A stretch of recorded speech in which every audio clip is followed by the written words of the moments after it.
বিষয় হচ্ছে শেপ কাট। শেপ কাটের কার্যকারিতা কী এবং শেপ কাট কী জিনিস? শেপ কাট হচ্ছে একটা কাঠের স্কেল। শেপ শব্দের অর্থ হচ্ছে আকৃতি বা বাংলা যদি খাস বাংলা যদি বলেন বাঁকা। শেপ শব্দের অর্থ হচ্ছে বাঁকা। শেপ কাটের কার্যকারিতা কী? শেপ কাটের কার্যকারিতা শেপ কাট দিয়ে আমরা বিভিন্ন ড্রেসের অঙ্কন করে থাকি এবং অনেক ধরনের শেপও দিয়ে থাকি।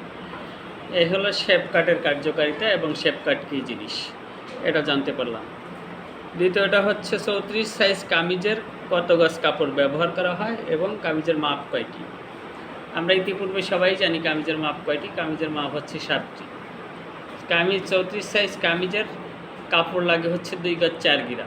কীভাবে 2 গজ 4 গিরা লাগে? 34 যদি আমরা ডবল করি সেক্ষেত্রে হলো আপনার 66 ইঞ্চি, তার সাথে যদি আমরা মনে করেন যে 6 ইঞ্চি যোগ করি তাহলে 66 ইঞ্চি হচ্ছে 34 ডবল করলে 2 গজ 4 গিরা, 2 গজ 2 গিরা। 34 সাইজের কামিজের 2 গজ 4 গিরা কাপড় ব্যবহার, 2 গজ 2 গিরা বা 2 গজ 4 গিরা হইলেও হবে। এবং কামিজের মাপ মনে রাখবেন, সব কিছুরই একটা আছে, এলোমেলো করলে হবে না, সাজানো লাগবে, সাজাই দিতে হবে। যেমন আমাদের মাপের নিয়ম হচ্ছে লম্বা, পুট, হাতা, হাতার মোহরি, বডি, কোমর, হিপ। এই 4টি হচ্ছে প্রথম মাপ। এই 7টি হইলে পরেই আপনার মোটামুটি কামিজ করা যায়। যদি বেশি কিছু করেন 7টি, যদি বেশি মাপ নিতে চান সেগুলো নেওয়া যাবে, কিন্তু 7টি হচ্ছে মূলত মাপ।